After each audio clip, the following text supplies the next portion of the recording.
Hola, hola, ¿qué tal? Saludos, bienvenidos a un video más aquí al portal de Tosi, temas calitos. El día de hoy nos invitaron a Radio Universidad Querétaro para entrevistarnos, así que vamos a buscar dónde queda Radio Universidad aquí.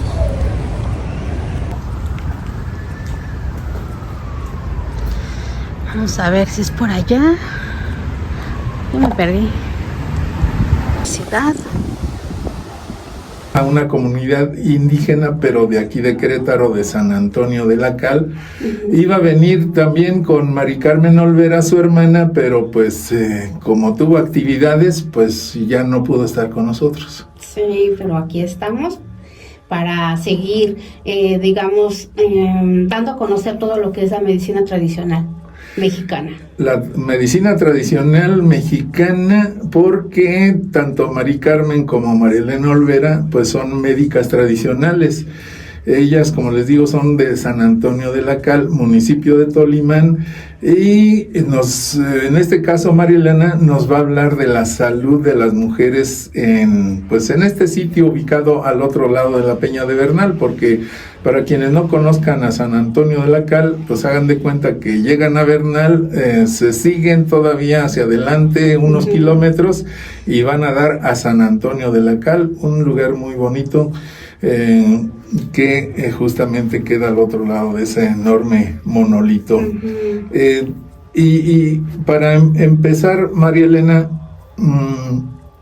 vamos a empezar por el tema de la salud de las mujeres. En concreto de la salud de las mujeres de San Antonio de la Cal, y pues ya después, si nos hace favor de comentarnos cómo están en el municipio, en el estado y si se puede en otros lugares. Bien, dentro de la comunidad donde trabajamos tenemos lo que llamamos un calpuli. Calpuli es como un centro de reunión, una casa, digamos, medicina tradicional. Esto viene por familia. Mi abuela era curandera, mis bisabuelas también eran curanderas, pero eso se perdió porque muchas veces la familia o estos dogmas religiosos truncan estos saberes, y una vez que se truncan es volver a empezar desde la nada, porque se van perdiendo. Lo que no se perdió fue la herbolaria. Mi abuela nos enseñó la cura de empacho y de espanto, pero había otras prácticas. En cuanto a la medicina que compartimos en San Antonio de la Cal, que llegan mujeres y hombres, obviamente, principalmente van por cuestiones de alteraciones emocionales. La emoción es algo muy fluctuante y que les pega, y con eso va generando dolores de pecho, dolores en ovarios, dolores en algún área del organismo. Aquí nosotros las valoramos por medio de varios filtros. Como acabo de mencionar, nuestras abuelas fueron médicas tradicionales, pero en algún momento se cuarta. Con mi abuela se cuartó hasta cierto punto porque era mal visto. Ante la religión, ante la iglesia, eso era la religión católica. La religión católica. Entonces eso era algo del demonio, eso es algo de baja densidad. Entonces ella era de alguna manera agredida por mi abuelo, porque eso no se tenía que hacer. No se podía curar, eso no era de Dios, eso era del diablo. Su propio esposo la agredía por las prácticas curativas. Por las prácticas curativas. Nosotros como familia nos hemos enfrentado a muchos retos en cuestiones de quitar esos paradigmas religiosos. En el momento que mi abuela nada más comparte la medicina de hierbas, que nos comparte la medicina de los masajes, de las tronadas de angina y demás, pero había mucho más allá. Nuestra familia tuvo una serie de cosas que vivió a nivel espiritual que eran incomprendibles en algún momento de la vida. Es decir, mi hermana y yo, y mi hermano, lo vivimos a los 18 años. De ahí, son lo que hoy se llaman posesiones. Entonces nosotros nos adentramos a la medicina cuando descubrimos que existía un mundo espiritual. En ese mundo espiritual, pues no sabíamos, vivíamos una vida mundana, normal, digamos, pero cuando vienen esas posesiones que un cuerpo canaliza energía, pues realmente íbamos a las iglesias para que nos ayudaran y nos sacaban a patadas. Esto, una vez que ya mi papá se acomodó, porque él es el que tuvo las posesiones, pues nos dimos cuenta que él traía un don. Y ese don, mi abuela se lo había quitado a los 5 o 6 años. ¿Por qué? Porque él veía visiones, tuve muchas cosas. Para no hacerles cuento largo, se empieza a poner como Mariano Trinitario, que son estas iglesias donde canalizan esos seres espirituales para que ya no entre ninguna entidad.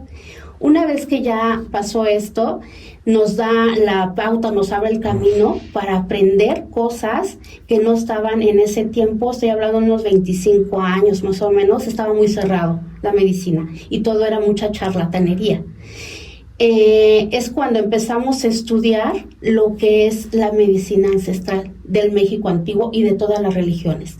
Esto nos llevó a estudiar herbolaria, temazcal, medicina tradicional mexicana y por supuesto astrología, cábala. Tuvimos que adentrarnos a este mundo cuando ya habíamos terminado todo eso a los 26 años, ya no habíamos hecho una carrera normal. Y ahora decíamos, ¿y ahora qué nos vamos a dedicar? Por haber estudiado lo que nuestros ancestros de alguna manera coartaron porque teníamos una saga familiar.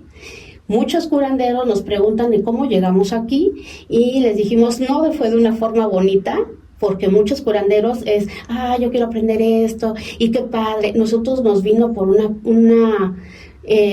colapso emocional, espiritual, mental y físico que nos orilló a llevar a esto, pero gracias a la divinidad, a Dios o Meteo o como lo quieramos llamar, esto nos abrió las puertas para abrir camino a las demás personas. Es decir, con todos estos saberes que aprendimos a lo largo del camino, ya podíamos identificar dónde estaba su mal, por dónde se generó, si son sagas familiares, porque hay mucho curandero que también tiene muchos problemas de salud y lo que necesitan es canalizar energía o transmitir energía o ser salvadores o ser de alguna manera terapeutas, digamos, holísticos en esta nueva era, digamos. Todo eso nos llevó a tener todo un compendio de información sobre el ser humano. Una de las diagramas que utilizamos es más el Nahui Olin. No sé si cuando nos visitó allá en San Antonio, que pusimos el altar, vio el Nahui Olin, que son 4 puntos cardinales, y a la cual siempre, como médicos tradicionales o los que están en la línea de la medicina tradicional mexicana o la mexicanidad, dicen, vamos a abrir rumbos, oriente, poniente, norte, sur, y empiezan a saludar esos rumbos. Realmente lo que están haciendo es honrar lo que es el cuerpo físico, el cuerpo mental, el cuerpo espiritual y el cuerpo emocional. Entonces, esos 4 cuerpos están unidos, cuando hablan hacia arriba y hacia abajo, a lo que es la divinidad celeste y la divinidad terrestre. Eso que está allá afuera está dentro de nosotros. Entonces, si hay un desequilibrio en alguno de esos puntos, automáticamente va a generar alguna enfermedad. Esos 4 movimientos tienen un porcentaje, 100%. El 100%, el 52% es el cuerpo físico. El cuerpo físico son los órganos, los huesos, órganos internos, blandos y demás. Y el cuerpo mental es el 26%, la mente. El cuerpo emocional, el 13%, y el cuerpo espiritual, el 9%. Para tener equilibrio tenemos que tener esos cuerpos en sus porcentajes. Muchas veces, si la mente es muy caótica, va a generar una descompensación, pero eso se genera por lo que llamamos malinali. Malinali o la hierba torcida, o también lo podemos llamar intestinos. Los intestinos están inflamados, hay gastritis, hay colitis o están muy intoxicados. Va a haber, como los intestinos se van a cabeza, va a haber mucho caos mental. Y ese caos puede ser autosaboteo. Ese autosaboteo puede ser que esté pensando en la persona de manera recurrente o lo que hoy llaman los terapeutas el resentimiento. de alguna acción que pasó en su vida. Ese resentimiento, dependiendo la situación, va a manifestar o va a materializar algún efecto. Es decir, alguna persona que esté muy enojada va a estar resintiendo ese enojo, ya sea con algún familiar, con el marido, con alguna persona.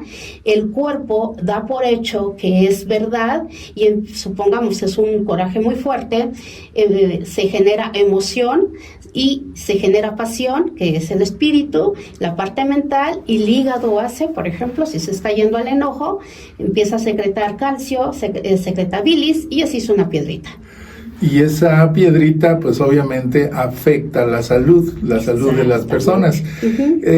Eso que señalas tan atinadamente, cuando alguien se enoja, porque le tiene envidia, porque pues no está de acuerdo con que su vecino, su pareja, cualquier otra persona que no es él, esté en una situación que a él no le agrada. Sin embargo, ese enojo, esa molestia, no le llega a la persona contra la que está enojada, contra la que está molesta. Se le revierte y le daña a sí mismo. Y de ahí la importancia de tener este equilibrio que también nos describes. También en la medicina tradicional o desde la época prehispánica, los pueblos originarios buscaban ese equilibrio entre el frío y el calor que está en nuestro cuerpo.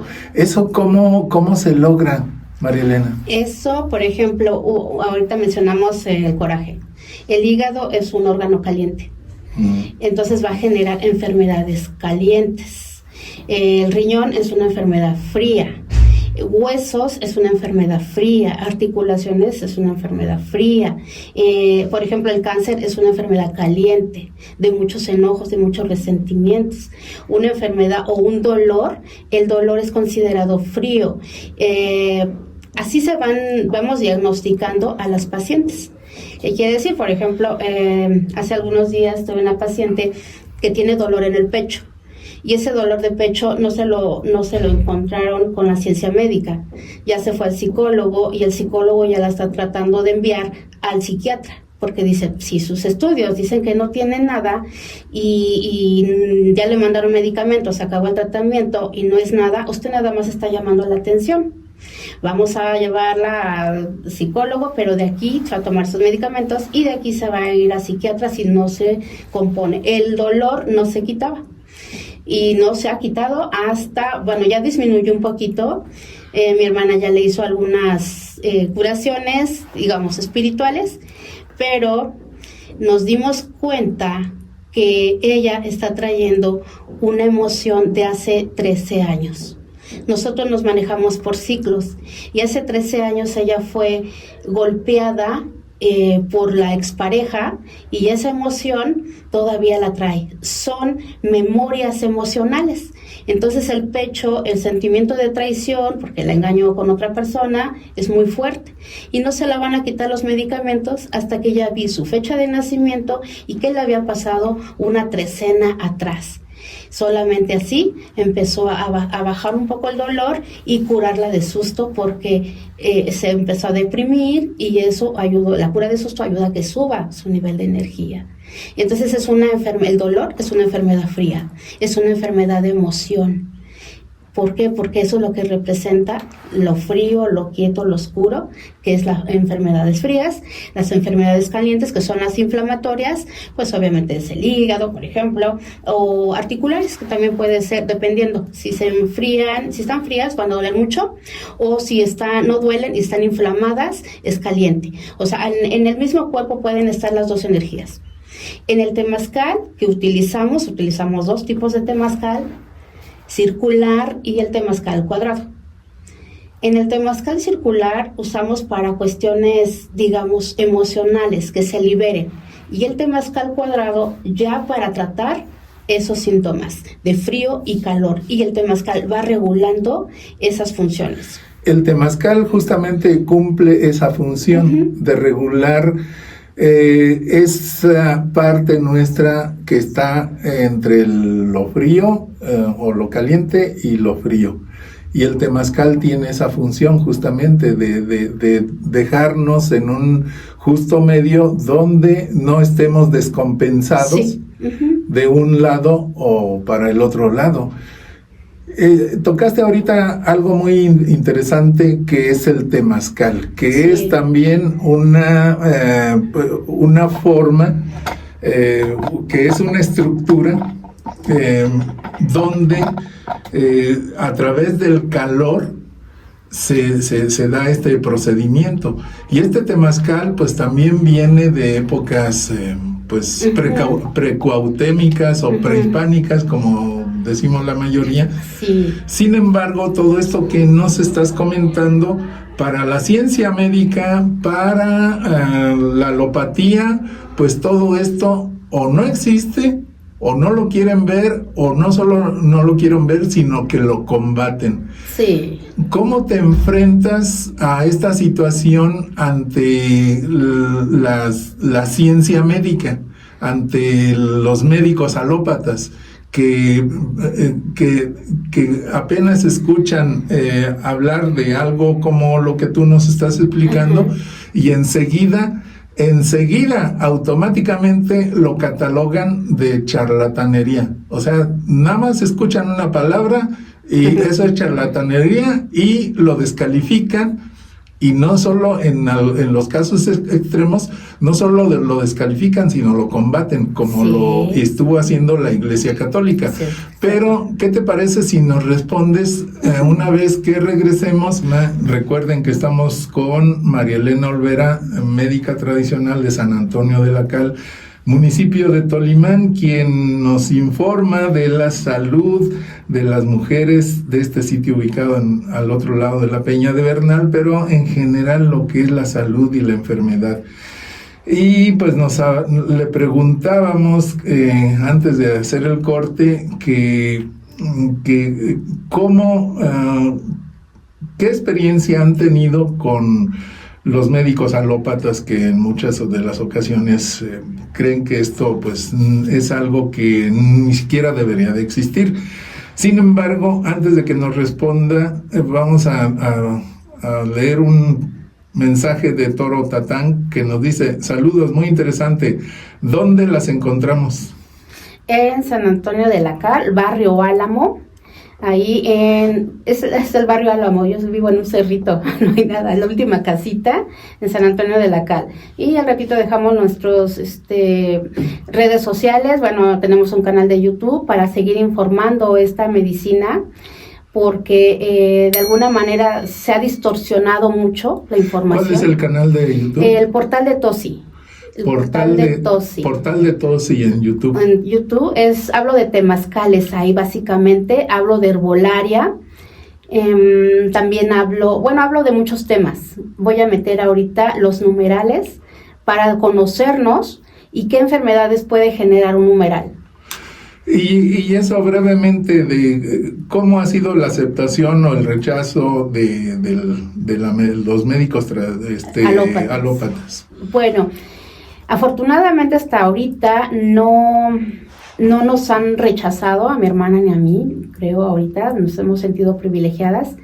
Como acabo de mencionar, eso porque estudiamos, la vida nos obligó a estudiar, a aprender en muchos centros, en muchos lugares, buscar información sobre lo que estaba sucediendo en las cuestiones espirituales y, nosotros no. Pero hay mujeres que sí han sido agredidas por la parte sistemática, porque, por ejemplo, la cura de empacho.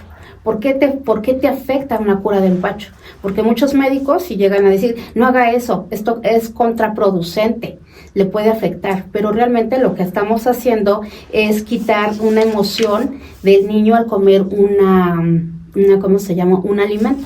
Los intestinos no son una manguera, tienen vellosidades y ante una emoción se paralizan, se adhiere y se empacha el bebé o el hombre maduro, no importa la edad.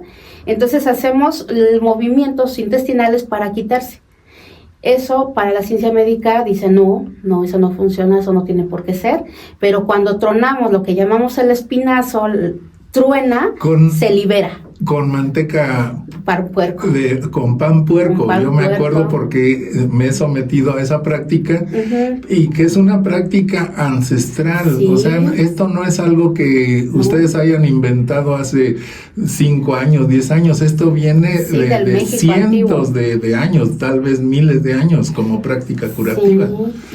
Y la otra parte, la del temazcal, la construcción de un temazcal no solo es levantar una estructura de tabique o de barro, sino que es como un ente vivo.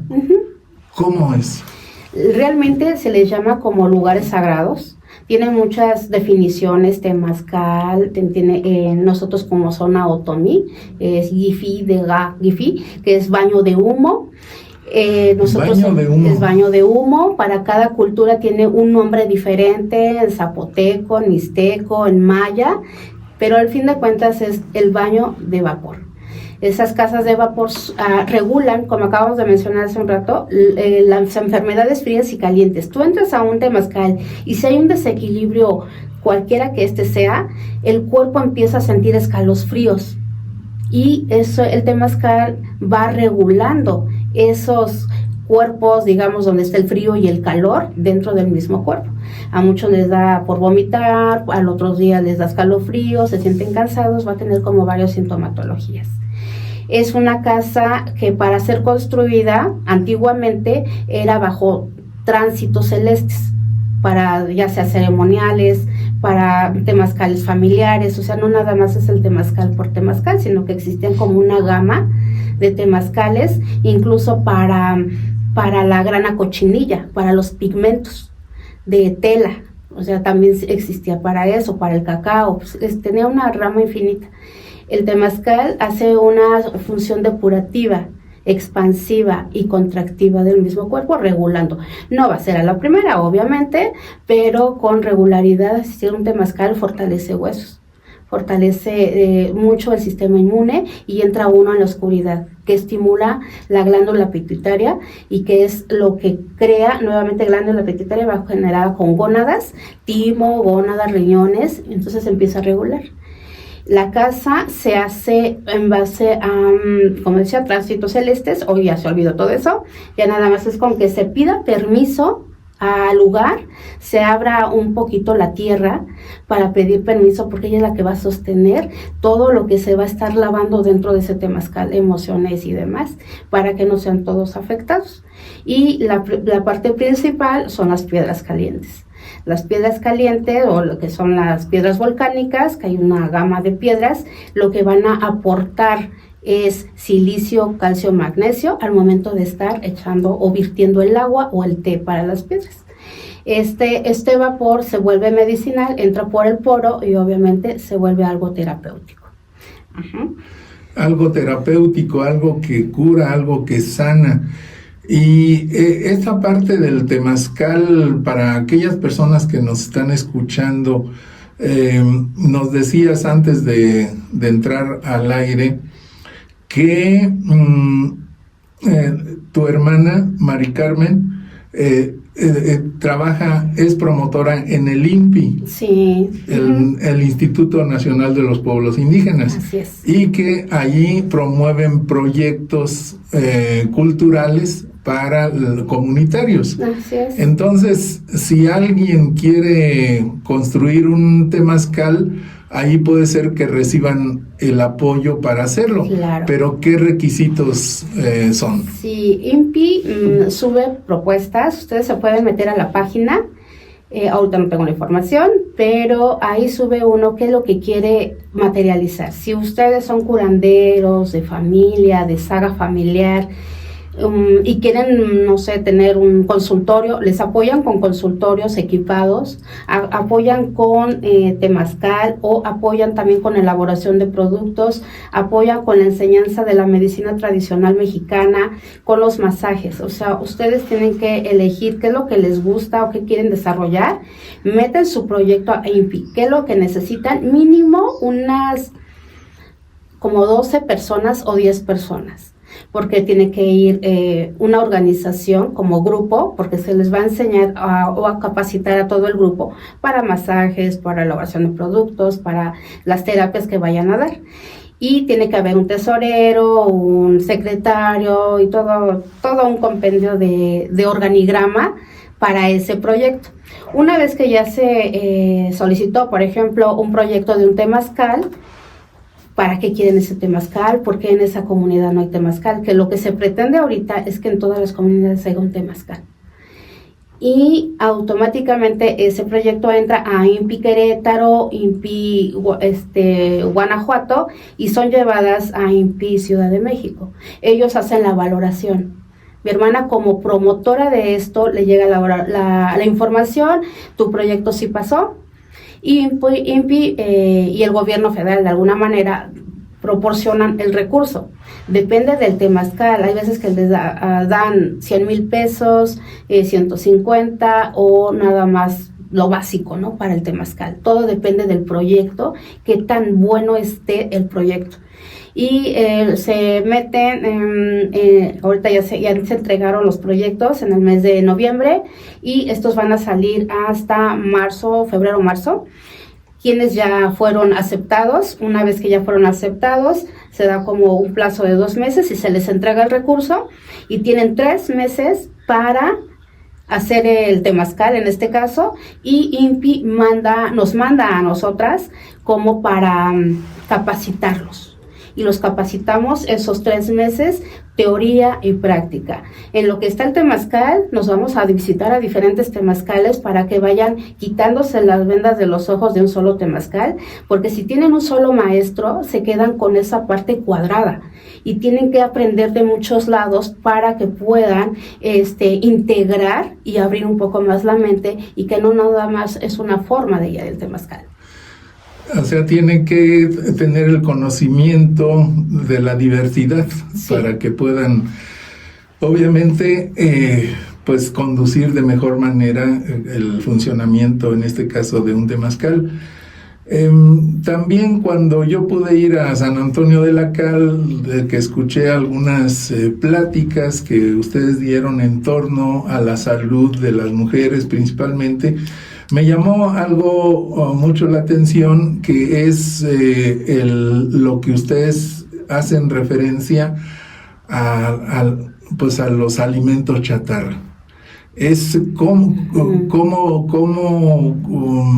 esos alimentos, ese tipo de alimentos, que ya no sé si decirles alimentos, pero bueno, son considerados alimentos chatarra, y las repercusiones que estos tienen en la salud de las personas. ¿Por qué no nos platicas brevemente de este tema? Sí, en todos los congresos que hacemos a niveles, digamos, población o comunitarios, sí estamos integrando lo de la alimentación.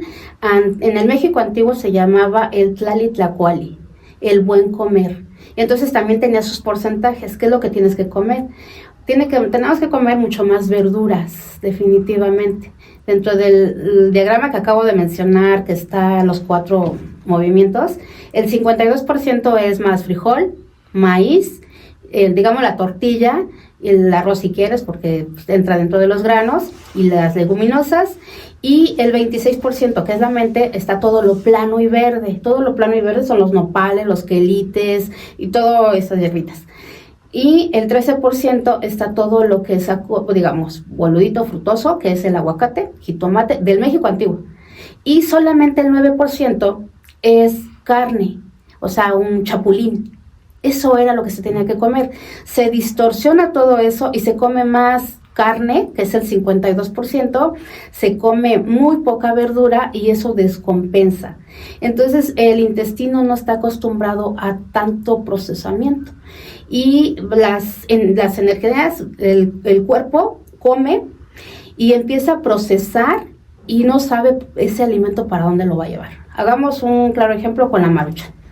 Uno come Maruchan, es algo sintético, sabroso, porque son sabores, colores y demás. Entra, el hígado no sabe qué hacer, lo retiene porque dice eso tiene que tener alguna propiedad y lo empieza a detener y se pasa al otro alimento, al pescado, a los frutos, y eso saca el alimento y se puede estancar hasta 6, 7 meses. Como no le sacó provecho, se empieza a desintegrar ahí, empieza a desintoxicar y llega un momento que lo tiene que eliminar. O sea, imagínate, casi 7 meses para sacar la marucha.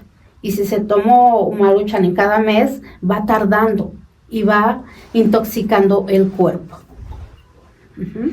Va intoxicando el cuerpo de una manera que a la larga produce enfermedades. Porque el hígado, como no sabe qué hacer con ese tipo de ingesta, pues como tú bien lo señalas, lo retiene ahí en lo que pues se da una idea, supongo, sí, o advierte los elementos químicos que lo integran. Exactamente. Y después termina enfermando. Exactamente, porque todos esos químicos se están quedando en el cuerpo por cuánto tiempo. Y no somos una cultura que hagamos una desintoxicación. O sea, realmente quien hace un ayuno, quien hace una purga, quien se hace un enema para liberarse de eso. Una gastritis, una colitis se quita con enemas de café. En la charla que tuvimos en Guanajuato, en un primer encuentro de médicos tradicionales en Guanajuato recientemente, estuvieron médicos alópatas. Y hablé yo del hígado, de por cómo liberar las piedras del hígado. Porque muchas veces tomamos un medicamento y no hace nada de efecto a la persona. Se tiene que liberar el hígado, eso es uno de los principales que le llamamos el ijiyoto, que es la tierra, que es el cuerpo. Y hasta los mismos médicos que estuvieron ahí no sabían ellos cómo sacar las piedras de manera natural del cuerpo. Pero se sorprendieron que mencioné que yo me he hecho limpiezas hepáticas y que he sacado hasta 200 piedras. Y he tenido pacientes que hasta me han ganado 300 piedras para desintoxicarse, porque toman medicamento y ya no les hace función porque el hígado puede estar graso o puede estar sobre exagerado en piedras de vesícula. Y uno se hace estudios y dice, no tienes, como que están 2 piedritas. Y esas 2 piedritas son porque ya no caben adentro, están afuera. La vesícula, el hígado son porosos y ahí se ponen las piedritas. Ahí se ponen las piedritas. Ahí las hacemos. Pues sí, es una situación muy interesante todo lo que nos has estado compartiendo, todos tus conocimientos, algo que agradecemos infinitamente. Lamentablemente el tiempo pues ya nos rebasó una vez más, pero yo quisiera, antes de que nos despidamos, si nos puedes compartir tu número de celular, porque hay algunas personas que seguramente pudieran estar interesadas en consultarte, en acudir contigo. Sí. Si nos puedes compartir tu número de celular. Sí, claro, es el 4411 37 75 59. Pues ahí está María Elena Olvera, médica tradicional de San Antonio de la Cal, de aquí a San Antonio, que será 1 hora, ¿verdad? Sí, 1 hora. De distancia en automóvil. En autobús es un poco más porque pues hacen paradas de manera muy frecuente.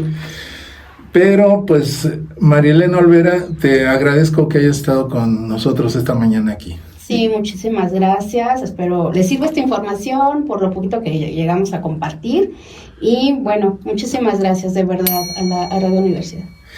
Bueno, y también doy las gracias a Erika Sánchez en los controles técnicos y a Lupita Guerrero en la línea telefónica. En la conducción estuvo con ustedes Agustín Escobar Ledesma. A ver si... Nos vemos en el siguiente video. Saludos. Por limpia y sana, limpia y sana.